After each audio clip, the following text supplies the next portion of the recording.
We are now a couple minutes past the hour, so we will get started.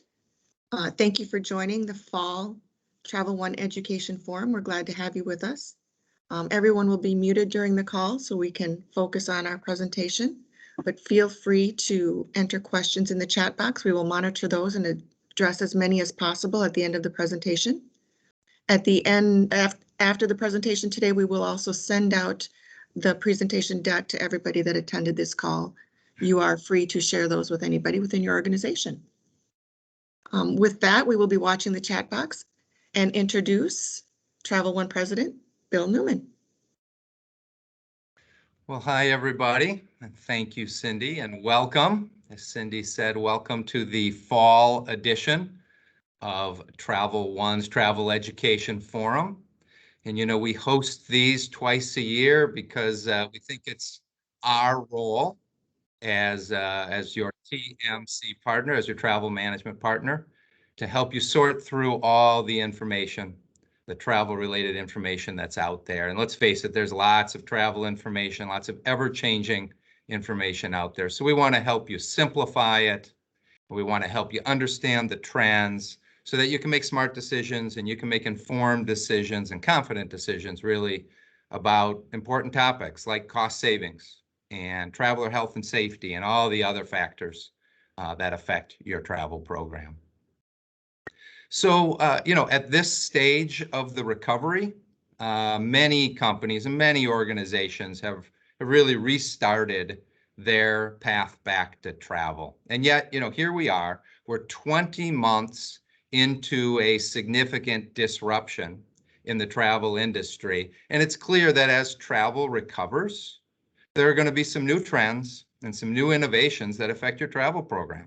So, I mean, our plan or our goal for the next 55 minutes or so is to really highlight some of these travel trends and then at the end, try and relate them to maybe a couple of the current events that you're seeing or hearing or reading about in the media.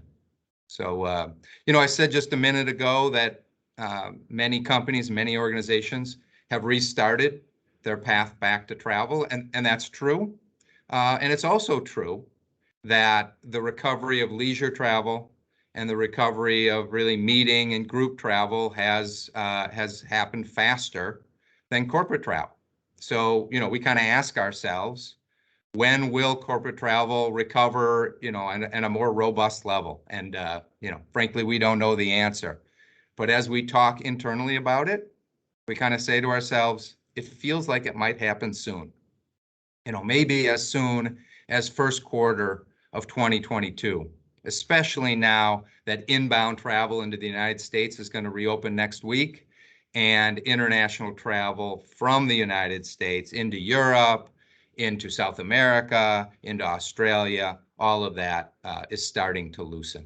So we're feeling like corporate travel may be recovering pretty soon. So that means internally, I mean, we are continuing to prepare for the rebound of corporate travel. Now, granted, Travel One's a smaller organization today than we were 20 months ago.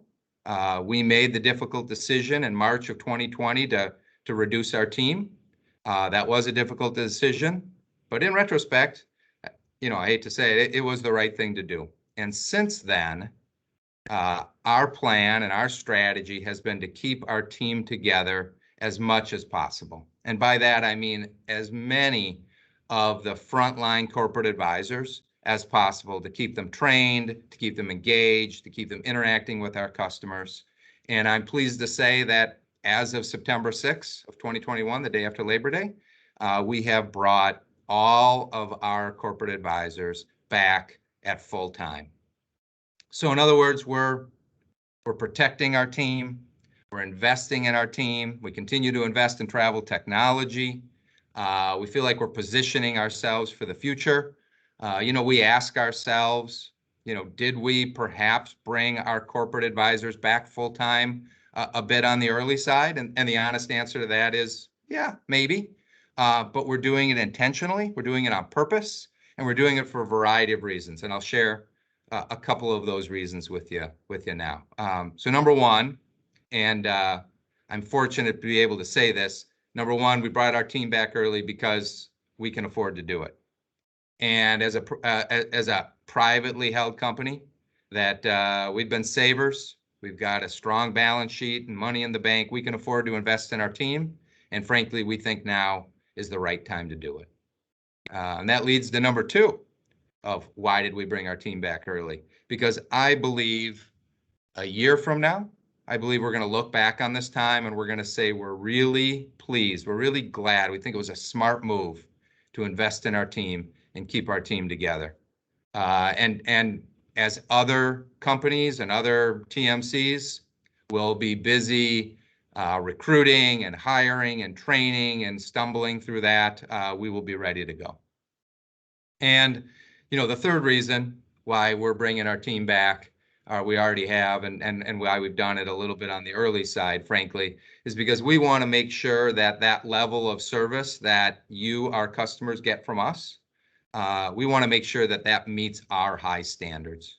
And frankly, as we look around and look at other companies, either in our industry or in other industries, and we see companies that are short of staff, and see companies that are having a tough time returning a phone call and returning an email, and we know that would never be acceptable here.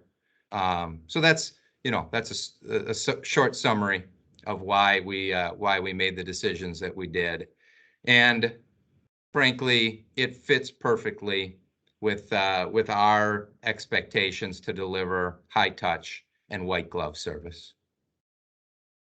All right, so enough on that. We're going to transition now into our program for this morning. And before I do, two quick thank yous. First, a thank you to the Travel One team that helps put this together, helps decide what we're going to talk about and line up the speaker and make sure this all works. So I want to send a shout out and a thank you to Patty Anderson and to Dave Knutson and to Cindy Meyer and to Steve Newman for their help in making this work. So thank you guys. And second, I want to say a big thank you to Enterprise Holdings for sponsoring today's forum. And we'll get a chance to hear from them in a little bit and hear how they're adapting and innovating during the pandemic. But as you probably know, Enterprise owns and controls the brands of Enterprise Car and National Car and Alamo Car. And like I said, we'll hear from them in just a little bit. So now we'll turn our attention to the presentation of Trends in Travel for 2022. And by way of introducing our speaker, I'll give a little bit of context and a little bit of background on the relationship between Travel One and BCD Travel. So as you may know, BCD Travel themselves, they are the second largest travel management company in the industry. So clearly a big player. And Travel One has for many years, we are a long-standing affiliate of the BCD affiliate program. In fact, we hold a board level position on the BCD affiliate board. So what does that mean? It means really that there's no ownership connection, no ownership relationship between Travel One and BCD Travel, but really maybe it's best to think of it like a code share relationship where Travel One pays BCD a fee, and through that we get access to their global network of being able to manage and provide local service in countries all over the world. We get access to their travel technology either directly through BCD or at a discount through other technology vendors.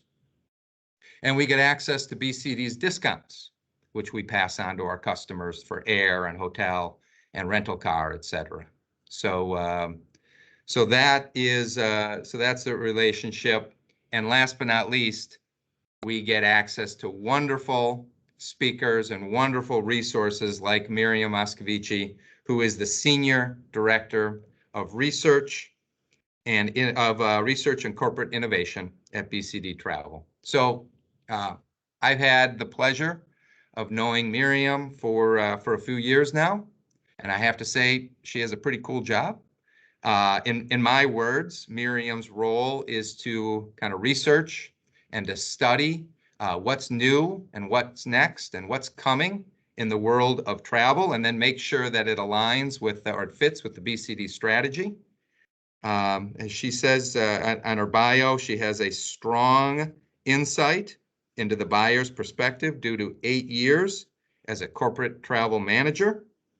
And she is in high demand as a speaker, a panelist, and a judge, including at ACT, which is the Association of Corporate Travel Executives, and at GBTA, which is the Global Business Travel Association, and the Focusrite Innovation Summit. And she was recently named a corporate travel innovator by Skift, which is a global travel industry publication. So it is my pleasure to introduce Miriam Moskovci. Thank you. Hi, everyone. My screen is visible. My face is visible. I'm unmuted. Are we good? You're good, Miriam. Okay. All right. My name is Miriam. I come from BCD Travel, and I lead a research and innovation group, like you mentioned. A few comments beforehand. We might be the second largest TMC in the world, but we certainly can't get this many customers on the phone at the same time. This is an incredible group, and I speak a lot, but it's not often to a group this big. So that's pretty incredible that you guys all came on the phone. I see the Travel One leadership team twice a year usually. And every once in a while they say, hold on, we want you to come to speak with our clients. I love doing it. I think I've been there a couple times in person, so I'm really glad to be back, and thanks for having me. I also wanted to point out one more thing, when you were speaking about bringing your agents back and kind of accelerating and being prepared for what's coming or what's happening.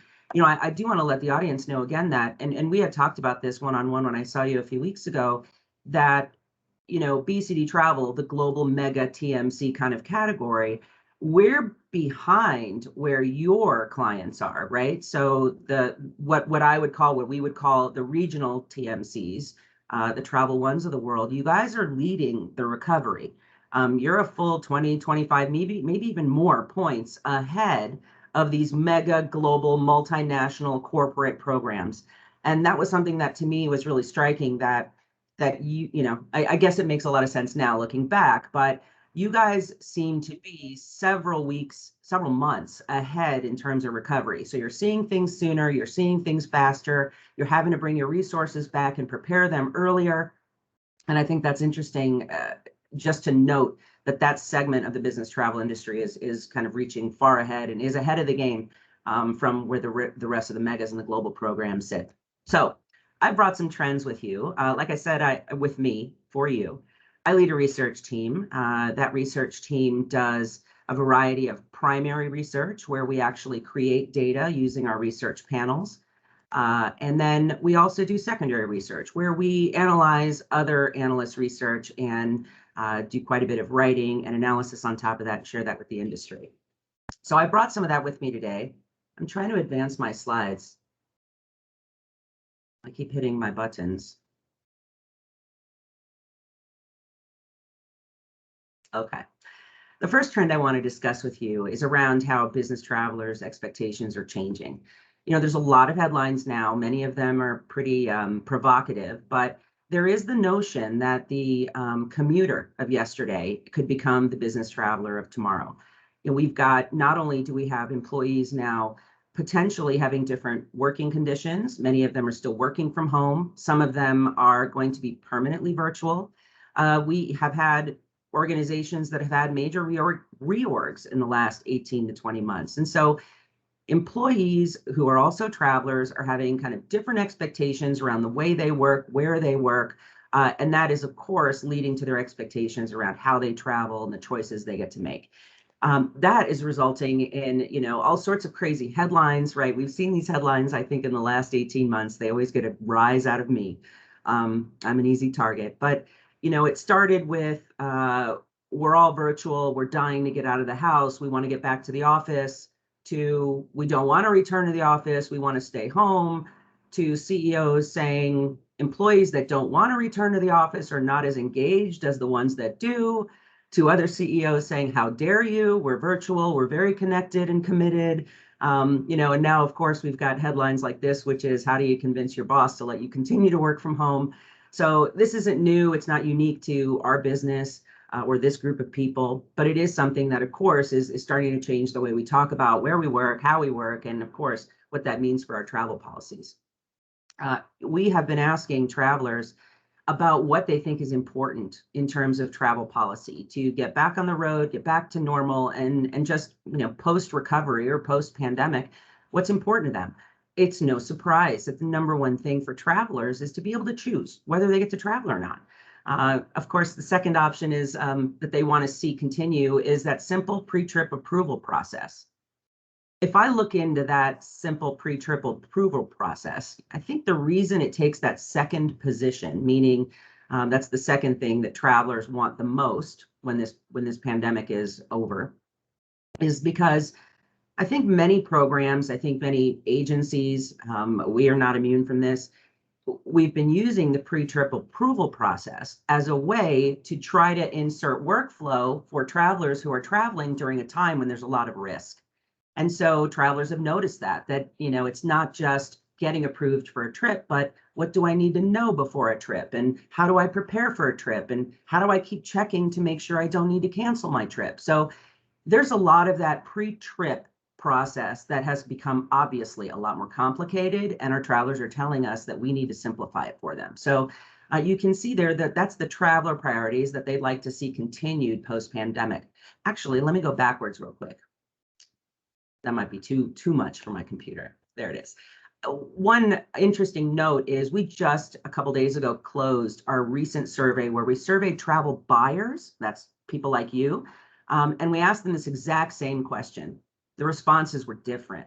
So here, business travelers are telling us the number one thing that they want is that freedom to choose to travel or not. 64% of our travelers responded they wanted that.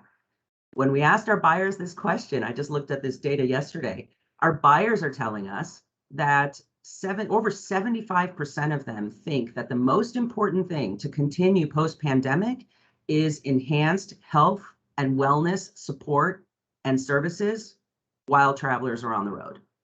And that, to me, you know, you can see here on this list, it is kind of towards the middle. Only 40% of travelers said so, but over 76% of buyers said that they anticipate needing more health and wellness support while travelers are traveling. So I thought that was interesting.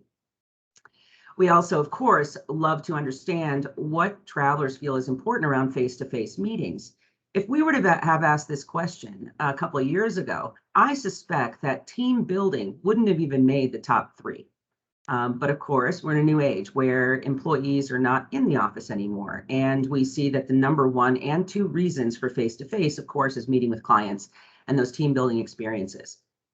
I think that this is a space that's going to be really interesting. And again, it's a part of, I think, business travel where travel managers, if you don't already have scope in your job that relates to HR type activities, we are now seeing that some travel managers are starting to meet with their HR departments and starting to take on additional scope because of the team building aspect. There have been some interesting stories in the press recently, the trade press, like the company Dime and the Beat, of travel managers saying, since we are virtual and we are permanently virtual, I am working with internal leadership to create team building on-site meetings twice a year. And now the travel program really becomes the backbone to the company culture because we are the ones that are kind of coordinating and bringing our people together now on a regular basis where they used to just meet by the water cooler. So a lot of transition here around what is going to be a face-to-face or an in-person type meeting, but the travelers are clearly spoken on what they think is important. Keep this chart in mind. I'm going to bring this up again in a few minutes when I talk about another trend. But again, this traveler changing expectation and what they want to do face-to-face versus what they think could work virtually is important to remember. All right, let's move on. Of course, the workplace policy is interesting. I think that for the most part, travelers are aligned with what's going on, or employees are aligned with what's going on in their organization. The big delta, though, the big difference is on permanently work from home. And you can see there that the companies, the dark blue is travelers telling us what their corporate policy is right now. And the light blue is travelers telling us what they want as their corporate policy. And you can see the big difference there is around full-time remote. There was a segment of the population who cut out a long commute, cut out packing a lunch or buying one, cut out the coffee on the way to work, spend time doing something else in the morning and the afternoon, and really likes it and doesn't want to go back to the office. And so there is a delta there. And again, like I said, we'll see that played out in the headlines and in policies and companies around the world. Finally, looking at the way travelers think about traveling and how often they anticipate traveling when things are free and open again, there's still a segment of the population, about 10%, who want to travel more than they did before. Obviously, the vast majority want to continue the level of travel that they have been doing pre-pandemic. And then there is that 26% who'd like to travel less. I'm going to be honest with you, I am in that category of wanting to travel less, and I'm in the business of traveling for business. But I traveled 3-4 times a month prior to the pandemic. And I obviously can see now that's too much for a number of reasons, too much for me. And so I would probably check that box. I want to travel less. So I think that, I think the travel less for work, that 26% traveling less than they did in 2019, I think some of that can be attributed to sustainability, which I'll get to in a second. But also that could really relate to road warriors being on the ground for the first time in a long time and meeting their families again and doing some of the things that they love. So we're watching those numbers and continue to time series them to see how these numbers change over time. All right. There's a lot to be said about bleisure. We thought, and that's why we're asking these questions, we had a hypothesis, right, as this unfolded in the early times, that bleisure would shoot through the roof. Once stuff started opening up, we would see people just go to Mexico and live at the Marriott for 6 weeks and just work from there. We thought that a lot of that was going to happen. We also anticipate that employees and travelers, their minds are going to change a little bit on bleisure. Spoiler alert, it hasn't really changed. I'll get to that in a second. But here you can see some numbers, right? About half are likely to extend a business trip for a couple days so that they can enjoy some leisure time. About almost 40% would bring a stowaway with them. I call it a stowaway when you bring a friend or family member with you on a business trip. I've done that. I do that often when I can, when I'm in somewhere interesting. About a third would like to continue working remotely from a location that they were on a trip by extending their stay. And again, another third would combine a business trip with a longer vacation. We also asked about kind of the nature of travel, right? And travelers, only about 35% would like to have fewer, longer trips. 30% would like to work remotely during their trips at a destination of their choice.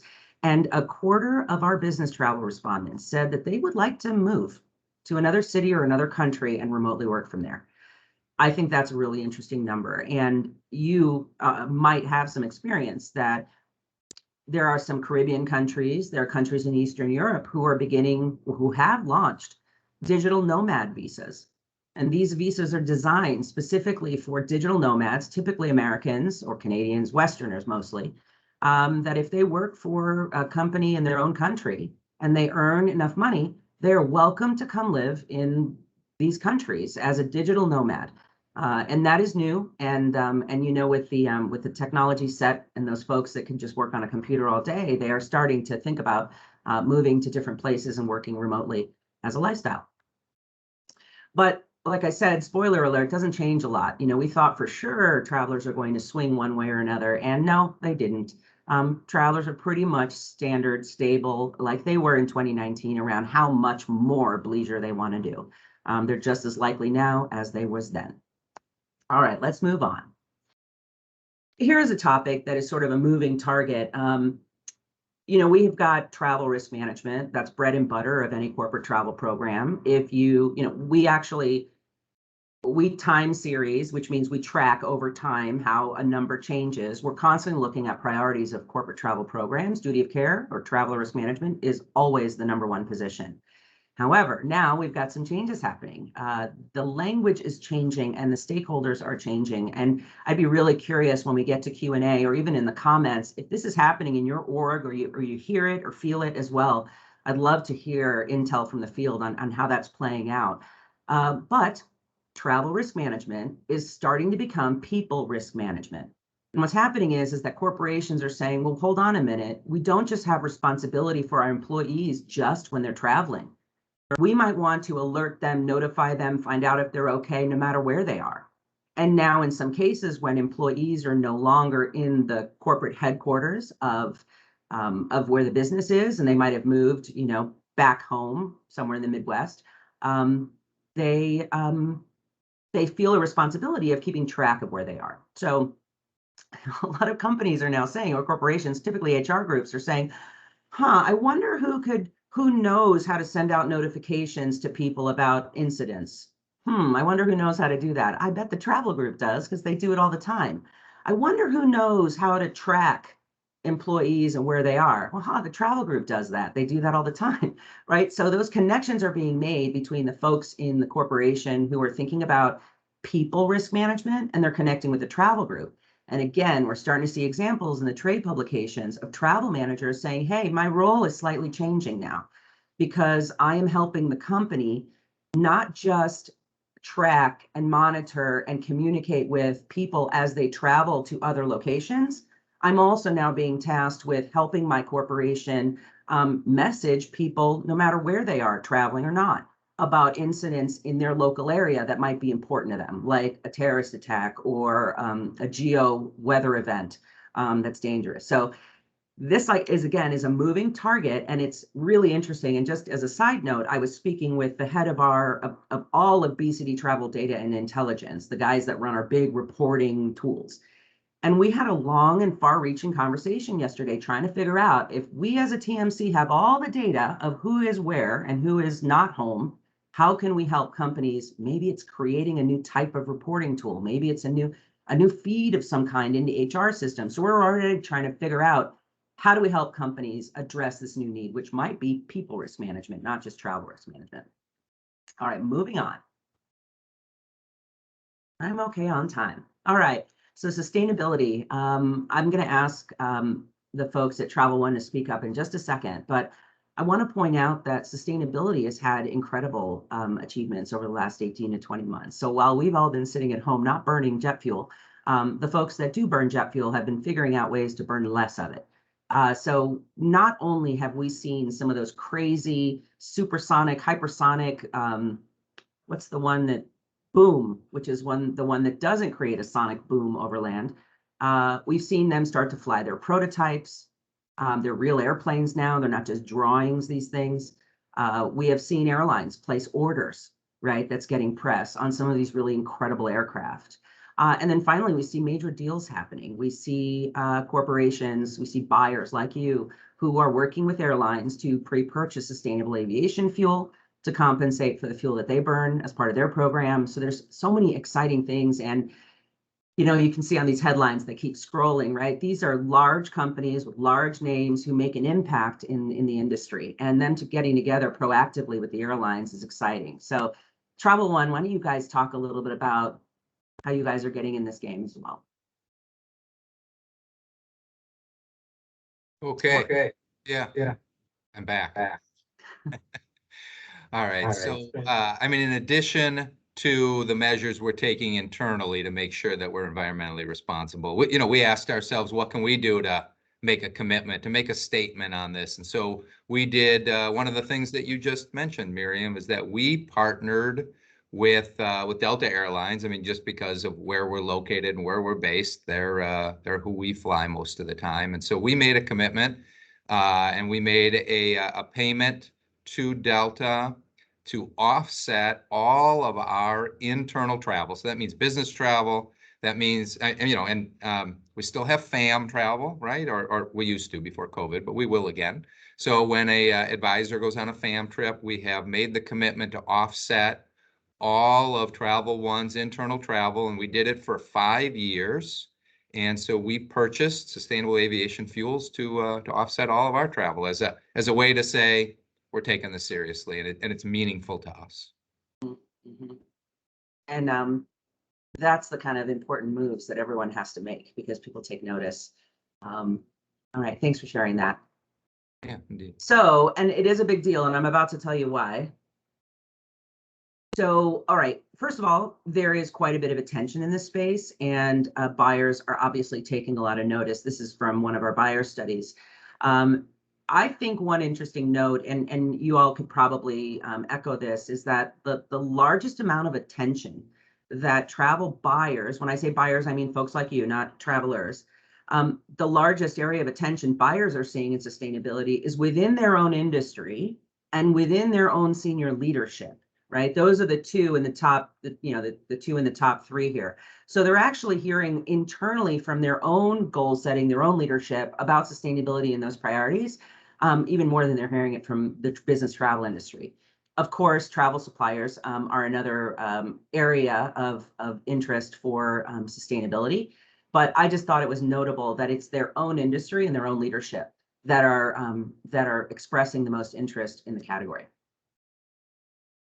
And they're noticing the efforts. I think it'll be great to hear from our sponsor a little bit later, because there is a ton of news in the rental car category right now, specifically in sustainability. And it's all come out in the last few weeks, and there's stuff coming out now, and the rental car companies are making huge moves. But until now, it has been primarily an airline story and a hotel story, although there's a controversy around the hotel story being, more about lack of service and not so much about trying to be sustainable. It's just the inability to kind of service rooms as much, et cetera. I won't get into that, but they are noticing the activities of the airlines. And perhaps over the next several months, when we take a look at data like this, we'll see that the rental car companies lift themselves up into the primary category as well. So there's been a ton of news in that area.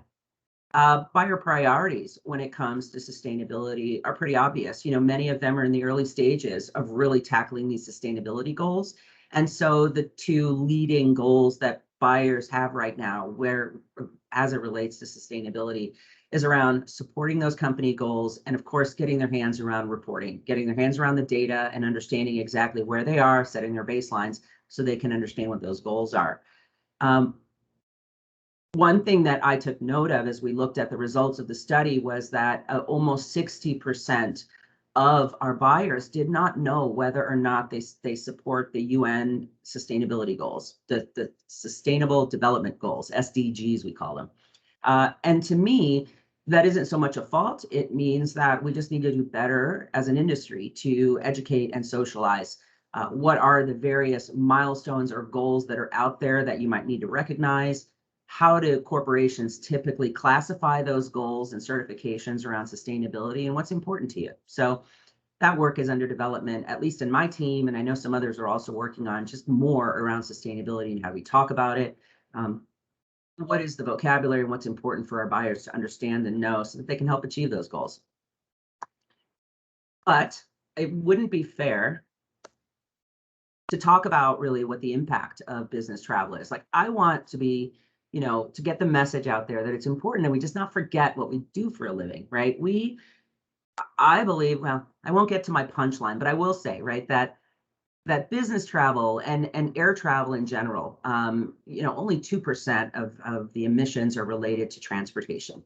Now, if you are the kind of company who spends the majority of the time, or the majority of your climate impact is around air or around business travel, then I can understand that being a huge focus. But overall, transportation and travel is not as big a part of the equation. And, of the 2% being related to transport, only 10% of that is airline, which means that even a fraction of that is business travel. So, I don't want to say that, that we're being unfairly whipped, but I want us to remember that, we are in what I call the world peace business, right? We bring people together to create commerce, to make deals, to trade for generations.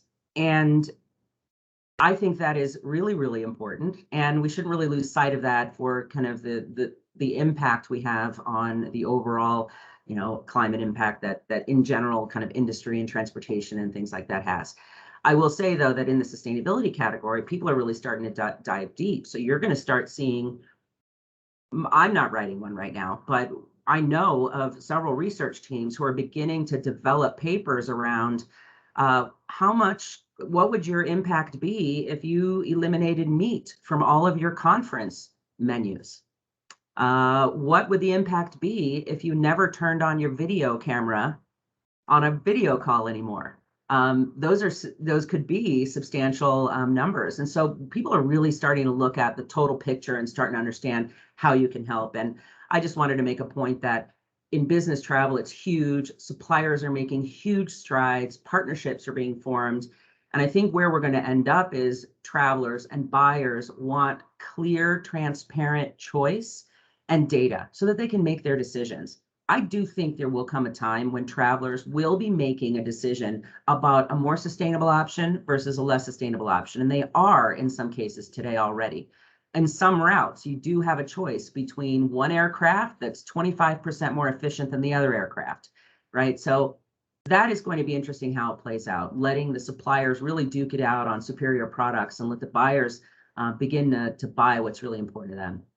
More to come. Stay tuned. All right. There is a globalization reset. There's a variety of ways that analysts are describing this. Some people are calling this deglobalization. Some are calling it a globalization reset. Some are calling it global dissonance. The main point here is that there is less globalization, right? We're sort of pulling back a little bit. It's not just the most obvious thing, which is companies are trying to bring their supply chains closer to home so that they can control them more. But it's also around how national borders and how we cross them and how those things are changing right now. Everything is still in flux, but this particular situation of the pandemic has re-highlighted how there isn't a standard passport system, let alone a standard vaccine passport system or health passport system, right? So that is playing out. There is definitely a sense of deglobalization, meaning not necessarily less cooperation, but certainly more barriers to get over. Anecdotally, we even see this on the inside of like our company at BCD, where we'll even be meeting with internal teams, and those teams are talking about how they need more localized regional support. When you globalize things in the past, you did so because it helped control cost and it helped you access labor maybe in a more stable way. Well, it's not always the case anymore. And the closer you can kind of keep your things to your home, potentially could provide more stability. And so we see companies large and small thinking about kind of bringing stuff closer in all areas. And yeah, that's enough on that. I think you guys get my drift there, but that is a trend that is happening. We're going to see it in technology, we're going to see it in people and process. And then we have this kind of stuff. We have this trend of these big headlines that are kind of undermining the value of business travel. We have CEOs saying crazy things, and we just don't know just yet. I think it's a little too soon to say that all business trips are gone because Zoom works okay. We've already heard from travelers, right, that there are certain meetings that need to happen in person. All this Zoom stuff is really great until your competitor is in the room and you're not, right? So there's those types of things. And of course, I work for a business travel company, so I'm always going to say business travel is important. I already told you my world peace bit. But, again, travelers are telling us that business travel is important to them. Obviously, it's about networking and meeting their peers and creating relationships. But there's a whole host of reasons that they think business travel is important, including those face-to-face meetings I mentioned a moment ago. One thing I want to call your attention to, the dark blue in this list are negative. And the way this question is structured to our traveler panel is select all that apply. And we randomize and mix in positive and negative. And, we kind of expected some of those negative traits to show up higher on this list. It turns out that we overestimate. And that, things like the disruption, the work-life balance, the stressor for their family isn't as pronounced as we thought it was. And some of this might be a little bit of them being, at home for 18 months, 20 months.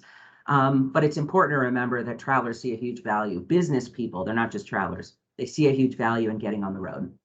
And it brings something positive to their career. There's also these virtual meetings that are certainly not always appropriate. I won't go through all of these, but we asked them again, we asked our business travelers, what are some of the issues you're experiencing with virtual meetings? It's no surprise, we've probably all experienced some of these. I think it worked great, obviously, for many cases, but there is some things around, Zoom fatigue and some technology issues and things like that. So they are experiencing some of that virtual friction. And the final point is around disruptions. Disruptions feel like they are climbing every day. And whether it's a weather event that is shutting down an entire region of the United States, we can see various labor issues. It's not just something that happens far away to an Italian rail company every 3 months. We have labor issues here in the US that are starting. It's not just labor actions, but it's also the ability to attract and keep labor, right? We are noticing, we're actually asking and receiving data from our travelers around some of their experiences while they are back on the road. And the number one kind of negative experience they're having is limited services in hotels, as an example, right? It's probably no surprise to y'all, as you guys are close to your travelers as well. But this disruption, the disruption in the supply chain, the disruption of more and more weather events, the disruption of these labor issues, those all kind of pile on, and that really becomes the name of the game, right? We can automate and make really easy the things that travelers need on a regular basis, like make a booking, grab my receipt and create an expense report, right? Those things are self-service in a lot of ways. But the idea of how do we address this traveler who's now, got all these new expectations and all of that. And then on top of that, there's this continuous kind of disruption. And it's not even, that kind of disruption is not even dramatic anymore. Those types of disruptions I just described, that's sort of part and parcel, but now they're happening in a broader geographic area to more people, and we have to find a way to help buyers and travelers kind of navigate through those. And I haven't even mentioned how, countries are still shutting down or closing off and having different rules that constantly change. But that item of disruption, I think, is going to be something we have been hammering on it, but it will be kind of that big problem to figure out in corporate travel for many, many years to come. So with that, that is my prepared information. I have not watched the chat, but I know that the team is, and if there's any questions, we'd love to handle them. And I know that Bill, you're still there. Oh, I see your face. There you are. So, Here I am. okay. All right, so this is the part, Miriam, where maybe we'll relate some of these trends to current events, if that's okay. And then we'll get into, and then Enterprise is going to speak for a minute or two, and we're going to get to some chat topics. So, but just two things that jumped out at me. So number one, you're talking about disruptions. And boy, over the weekend, you see American that canceled flights. I mean, a couple weeks ago, it was a different airline. I'm not necessarily picking on any specific airline, but you're running into a situation where demand is coming back. Airline schedules are growing. They don't really have the staff yet to handle it all. And then, of course, the perfect storm of it being at the end of a month, and some of their crew has timed out, and they have to cancel all these flights. And we're talking, thousands of flights over a weekend. And it just makes me think about how, some of these companies that are out there, frankly, without the support of a travel management company, how are they managing that? I know that, when we get notified, and we get notified in real time, and then we're reaching out to the traveler, and we're trying to reaccommodate either on that airline or, frankly, on any airline. And, because at some point it doesn't matter. They got to get to a meeting. They've got to get home. They've got to get back to the office. And, for some of these, there was going to be hotel stays, and there was going to be sometimes 2-night hotel stays. So that was really something that jumps off, off the page at me as disruption. So did you want to add anything to that? Yeah, I do. Of course, I want to add something. It's Miriam. Yeah. So, not only that, but I had mentioned a couple days ago, I was talking to somebody at ARC, Airline Reporting Corporation. They basically know about every single plane ticket that's sold in the U.S. Ever, and the recovery is coming back in a bizarre way, right? When folks look at the way airline looks right now, not only is there kind of the labor issues and these cancellations and stuff going on, the airlines are having to completely move everything around, because as the business returns, you know, the way they say it, it's nonsensical. The city pairs are different than they used to be. They're not running 24 nonstop 737s between Chicago and New York anymore, but they're running like 3 of them, like 3 Airbuses from like Memphis to Tuscaloosa. What is going on, right? And that is because of people beginning to kind of move around, people staying virtual. Secondary cities are popping up as primary cities. So not only do you have the labor stuff, but now you have airports in some secondary and tertiary cities that are seeing 3 times the traffic as they've ever seen in their lives, and they just physically can't handle it. You know, what's making the news here in Denver is that for some reason, Denver is the 3rd busiest airport in America right now. And by the way, half the airport shut down for construction. It is absolutely the gates of hell to get in there. But these are the types of things that are happening is not only is there kind of constraints on supply, but the supply, the demand is returning in a way that the airlines are having to really figure out where to move. And again, I'm sure that that your sponsor is going to talk about this as well. I think rental car companies are having to do the same thing. Their fleets have to diversify, and they got to move them around because the travel patterns are not coming back like they used to be. Great.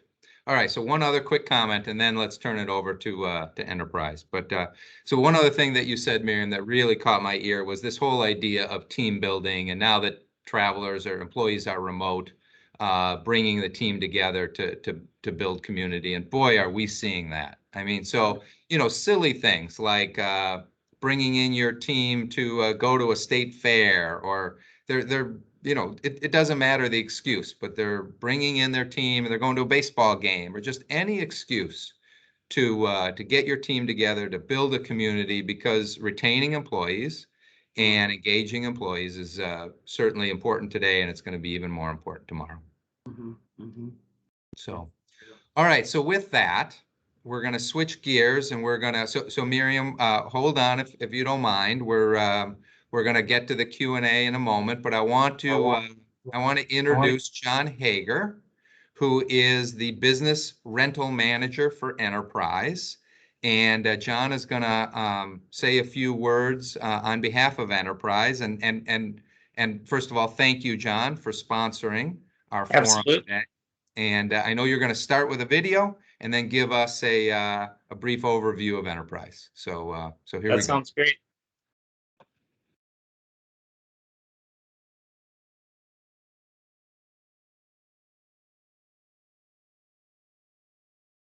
I don't think there's sound in the video.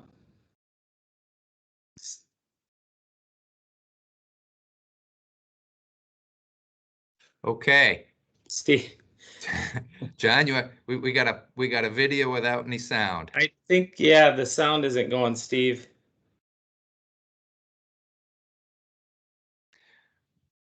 All right, so why don't we do this, John? Why don't we see if we can fix the sound? In the meantime, do you want to talk about a few points about Enterprise, and we'll see if we can cue that back up?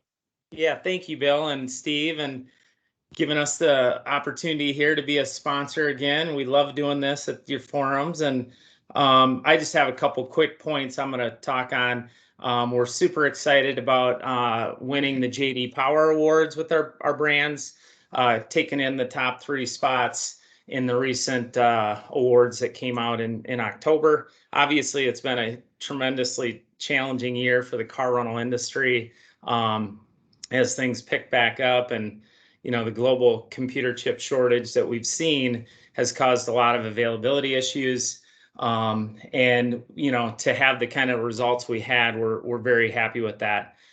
Speaking on just availability, I think in general, you should see better availability over the next 4 to 5 months. It's not that we're getting in a lot of new cars, but leisure travel this time of year, other than hot travel markets, has usually wanes off a little bit. So just continue to keep booking in advance, especially when you're hitting some of these holiday markets as we're coming up in into Thanksgiving and Christmas. But one of the key things, obviously, Miriam mentioned sustainability, and the news last week with Tesla and Hertz being announced, coming in with a lot of new cars. We basically at Enterprise have really been diving into the EV world for a while, more primarily in Europe, but we've purchased thousands of electric vehicles in the last 3 to 4 months, and have been kind of just testing those out, trying to work through kind of understanding the different dynamics in them, understanding the range, what the capabilities are in certain markets. So we have employees that are kind of on test drives in them throughout the country here in the US right now. I had a chance to try out a Polestar 2 by Volvo a couple weeks ago. That was very interesting. I did get a little bit of charging anxiety, trying to figure out where the next place I could charge up was, and could do it in a quick fashion. But we definitely are working to try to get infrastructure in our branches, having charging stations potentially put in and stuff like that, looking for partners and working with organizations and municipalities to help boost up that, because it is going to be a gradual grow from that standpoint. But yeah, is that video ready to go there, Steve?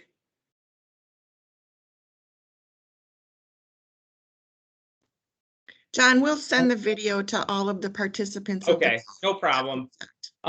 Just on EVs though, question to kind of go away from this, just asking yourself, how does this, EVs going into the market kind of affect your larger strategy for your organization as you're thinking about your travel policy going into the future, thinking about sustainability? And do you feel your travelers really have the knowledge about EVs and could handle using them today if they were starting to rent these? And as you get those questions maybe answered, feel free to reach out to us. We'd love to talk through with any organization kind of a plan of renting these, whether it's short or long term. We have capabilities and pricing there today. Last question with it from a pricing standpoint, what are you willing to pay? Obviously, these are priced higher. They're not intermediate sized cars from a pricing standpoint. So you kind of got to ask yourself it as an organization, what is our price point to give up, maybe sacrificing paying for gas and whatnot. So thank you so much. I appreciate, giving the opportunity, Bill. Yeah, thank you, John. And thank you to your team for sponsoring. And, I'm glad you talked about, frankly, the electric vehicles. There's a lot of interest in it, not just from a rental car standpoint, but there's just a lot of interest in the marketplace. And, I think a lot of people do take the opportunity to try out a new car when they're renting making a rental car. So it's a great way to introduce yourself to that kind of vehicle. Absolutely. All right. So with that, Cindy, I'll invite you back in and see if we have questions in the chat to talk about. Thank you, Bill. We don't have any questions in the chat, but we had one suggestion for a fix. Thank you, Stephanie. But what I would like to share, we had some questions submitted with our registration process. So I will share one of those. I think that's about all the time we have. Right. This question is, regarding flights canceled during the pandemic, how do we learn the deadlines for using their residual value of canceled tickets? Okay. Why don't I try and take that one? So yeah, right. There's a lot of complexity there, right? So you bought a ticket, it was canceled during the pandemic, and you want to know what the rules are on that are. So for sure, your Travel One account manager will be able to help answer that. I know when on a monthly basis, Travel One provides an unused ticket report to all of our customers. And so that answer should be on that unused ticket report under the expiration date. But if there are any questions or any more details, by all means, hopefully you know who that is. We'll reach out to the company, but that is an answer or a topic that the account manager can deal with on a daily or monthly basis. Thank you, Bill. That's a good point too, that if anybody signed on to the meeting late, you maybe didn't hear that we will be sharing the presentation with all attendees after the fact. And any questions that you have that weren't addressed here, please reach out to your Travel One account manager. They're always available to you. One more question that's a common one these days.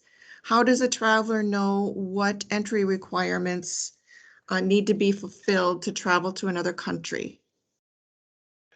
Yeah, that is more complexity in the marketplace, right? So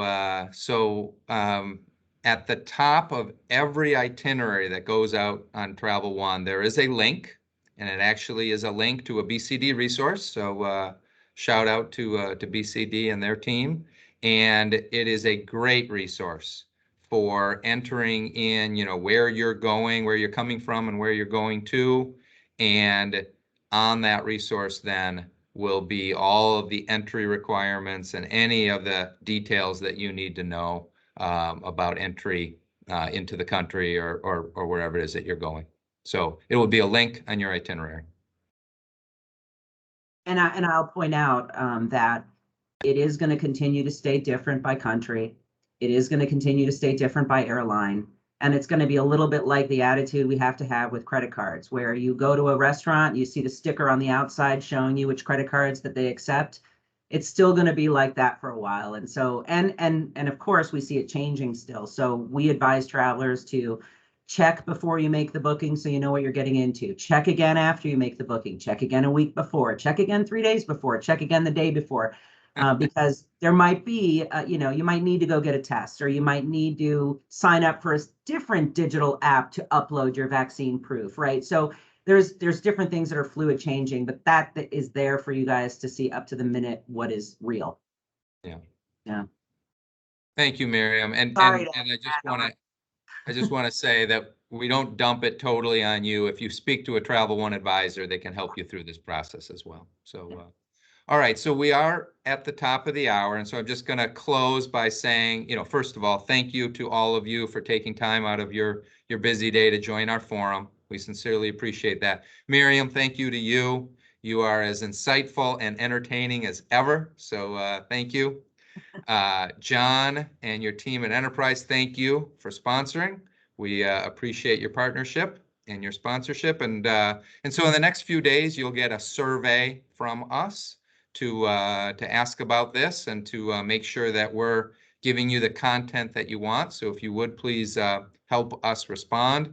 And we really do look forward to our next forum. That will be in the spring of 2022, maybe in person, maybe online, maybe a hybrid. We don't know yet, but we will figure out. Game. What about a baseball game? You were saying earlier, big team building. Could be at a baseball game. There you go.